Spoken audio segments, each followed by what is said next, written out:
if I had been told right off the bat, we can't give you a timeline, this could really go on for a long time, we have a lot more questions than answers, I think it would have helped set my expectation, because I had the impression that, maybe in 3 months or 6 months, we'll be fine. And when we would blow through these timelines with not much healing, that was frightening. And then to find out later, like, well, that can happen. Oh, I wish I'd known up front. That would have just, my brother-in-law actually told me, he's in the medical community, and he's the one that finally said something about the brain being a very slow healing organ.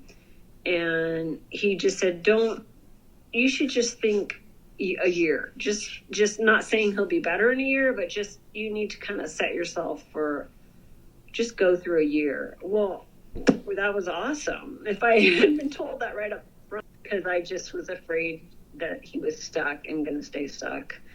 And then the other thing,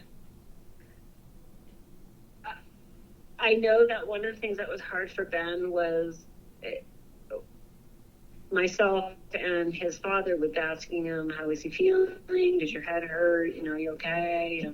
And he got so sick of like being asked every day, probably multiple times a day, because he didn't feel much progress. And it was really depressing for him to have to keep saying, no, I don't feel better. And yes, I feel horrible. And it was an article that one of his physical therapists sent me, that described what it's like. It was actually someone with a different disease that had to manage their energy.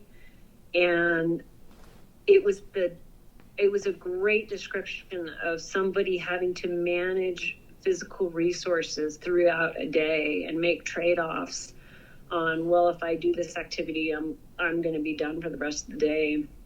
And that article brought me to tears, because it was the first time I could relate to what Ben was going through. And it helped me see why I shouldn't keep asking him. I kind of got more into the mode of observing, and then, okay, this is what he's capable of. Okay, I'm going to come alongside and just help him do those things throughout the day. So I think in a nutshell, just being able to have somebody help you understand what it's like for that person, so that you don't inadvertently drive them up the wall.